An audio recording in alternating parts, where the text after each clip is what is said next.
বিবাহিত এবং অবিবাহিত মহিলাদের জন্য অন্নপূর্ণা ভাণ্ডার নিয়ে নতুন নিয়ম আনলেন মুখ্যমন্ত্রী শুভেন্দু অধিকারী। এছাড়া যদি আপনাদের কাছে এই ধরনের ব্যাংক অ্যাকাউন্ট থাকে তাহলে সেক্ষেত্রে কিন্তু আপনাদের অ্যাকাউন্টে আর অন্নপূর্ণা ভাণ্ডারের টাকা ঢুকবে না। অর্থাৎ অন্নপূর্ণা ভাণ্ডারের টাকা পেতে এবার কিন্তু এই নির্দিষ্ট টাইপের ব্যাংক অ্যাকাউন্টে আপনাদেরকে থাকতে হবে। তো কী কী নিয়ম জারি হয়েছে জানাবো, তবে তার পূর্বে অবশ্যই ভিডিওটিকে লাইক করবেন এবং ভিডিওটিকে অবশ্যই শেয়ার করে দেবেন। রাজ্যে পালাবদলের পরে পশ্চিমবঙ্গ সরকারের সমাজ কল্যাণমূলক প্রকল্পগুলির মধ্যে একটি অন্যতম প্রকল্প হচ্ছে এই অন্নপূর্ণা ভাণ্ডার। এই প্রকল্পের মূল লক্ষ্য হচ্ছে গ্রামীণ এবং শহরের পিছিয়ে পড়া এবং আর্থিকভাবে অসচ্ছল পরিবারের মহিলাদের স্বনির্ভর করে তোলা এবং প্রতি মাসে তাদের হাতে একটি নির্দিষ্ট আর্থিক সাহায্য তুলে দেওয়া হচ্ছে এই অন্নপূর্ণা ভাণ্ডারের মেইন লক্ষ্য। আর এই যোজনার জনপ্রিয়তা এখন এতটাই যে প্রতিটি ঘরে ঘরে এখন এই প্রকল্প নিয়ে আলোচনা চলছে। কিন্তু সমস্যাটি হয়ে দাঁড়িয়েছে যে এই যে 12 পাতার ফর্ম সেটাকে বাড়িয়ে আবার 13 পাতা করা হয়েছে। সেটা নিয়ে তারা কি করবে, কোথায় যাবে, ফর্ম কোথা থেকে চলবে, ফর্ম কি করে ফিল আপ করবে, এটা নিয়ে অবশ্য মুখ্যমন্ত্রী বলে দিয়েছেন যে আপনাদের চিন্তা করার কোনো কারণ নেই। আপনাদের বাড়িতে আধিকারিকেরা আসবেন এবং এসে আপনাদের বাড়িতে ফর্ম ফিল আপ করে দিয়ে সেই ফর্ম নিয়ে যাবে। অর্থাৎ সেক্ষেত্রে আপনাদেরকে চিন্তা করার কোনো কারণ নেই।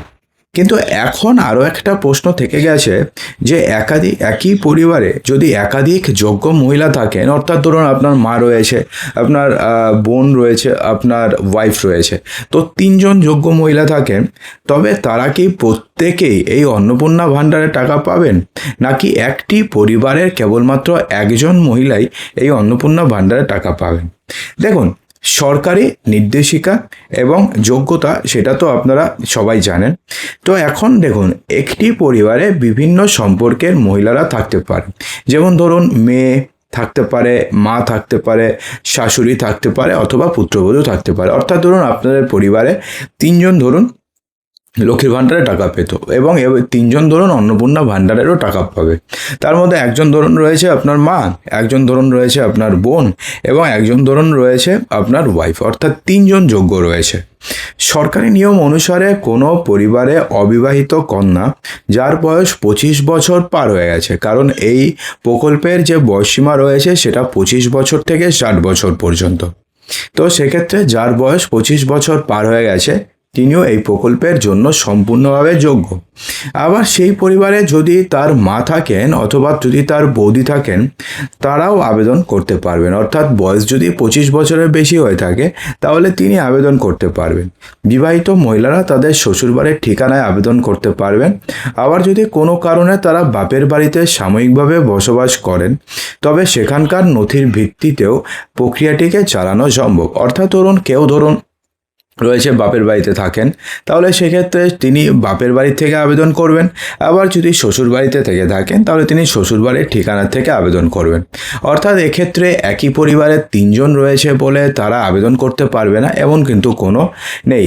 এই দেখুন, প্রধান শর্ত এটাই যে একই পরিবার থেকে যতজন মহিলায় আবেদন করুন না কেন, প্রত্যেকের বয়স এবং পরিচয়পত্রের সত্যতা সরকারি পোর্টালে সঠিকভাবে যাচাই হতে হবে। অর্থাৎ এক্ষেত্রে যতজনই এই যে অন্নপূর্ণা ভাণ্ডারের মাধ্যমে আপনারা আবেদন করুন না কেন, প্রত্যেকে যেন বয়সের যোগ্যতা সেম থাকে, অর্থাৎ 25 বছর থেকে 60 বছর পর্যন্ত হয়। প্রত্যেকে যেন মহিলা হয়, এমন যেন না হয় যে পুরুষরা আবার অন্নপূর্ণা ভাণ্ডারের জন্য অ্যাপিল করে দিল, তাহলে তো সেটা ক্যান্সেল হবেই।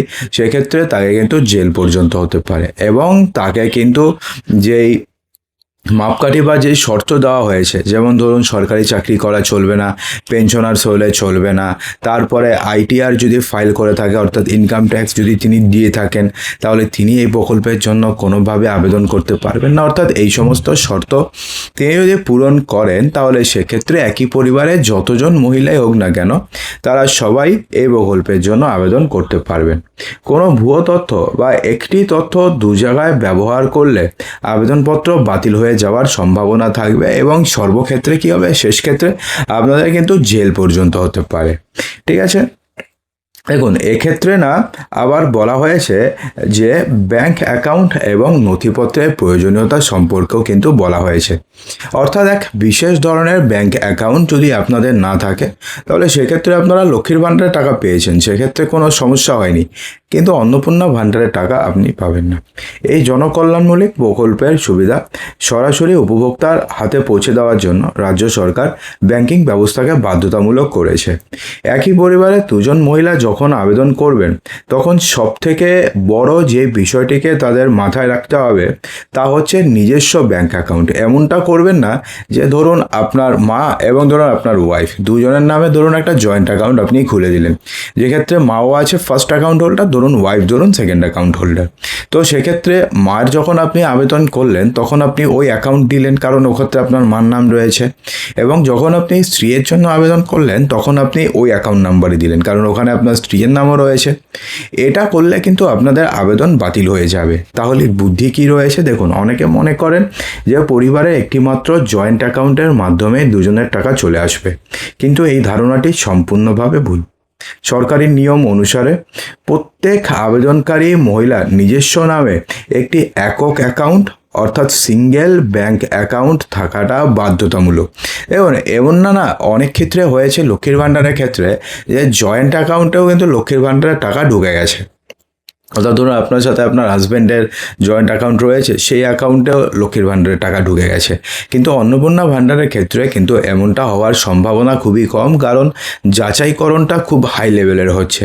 তো সেক্ষেত্রে কি করবেন, অবশ্যই আপনাদের একটি সিঙ্গেল অ্যাকাউন্ট করে দেবেন এবং সেক্ষেত্রে কোনোভাবে আপনাদের পরিবারের অন্য কাউকে জয়েন করবেন না। ঠিক আছে, তার বলা হয়েছে যে এই অ্যাকাউন্টের সঙ্গে যুক্ত থাকতে হবে আধার কার্ড এবং মোবাইল নম্বর। যদি দুই মহিলার আলাদা আলাদা সক্রিয় ব্যাংক অ্যাকাউন্ট না থাকে, তবে আবেদন প্রক্রিয়া মাঝপথে আটকে যাবে। তাই নথিপত্র জমা দেওয়ার আগে আপনাদের এই বিষয়টিকে সঠিকভাবে যাচাই করাটা একান্ত প্রয়োজন। ঠিক আছে, অর্থাৎ আপনারা পরিবারে যতজন মেম্বারই হন না কেন, 4 জন হন 5 জন হন, তাতে কোনো সমস্যা নেই, কিন্তু প্রত্যেকেই যেন যে যোগ্যতার মাপকাঠি যেন ঠিকঠাক থাকে এবং প্রত্যেকের নামেই যেন একটা সিঙ্গেল ব্যাংক অ্যাকাউন্ট থাকে। এমনটা যাতে না হয় যে কারোর নামে জয়েন্ট অ্যাকাউন্ট রয়েছে, দুটো জয়েন্ট অ্যাকাউন্ট রয়েছে, দুটো জায়গাতে সেম অ্যাকাউন্ট নাম্বার দিয়ে দিলেন, তাহলে দুটো ফর্মই ক্যান্সেল হয়ে যাবে। তো সেক্ষেত্রে এই বিষয়টি অবশ্যই মাথায় রাখবেন। তো বন্ধুরা, আশা করবো যে ভিডিওটিতে আপনাদের সমস্ত কিছুই বলতে পেরেছি। ভালো লাগলে লাইক করবেন, শেয়ার করবেন এবং চ্যানেলটিকে সাবস্ক্রাইব অবশ্যই করবেন।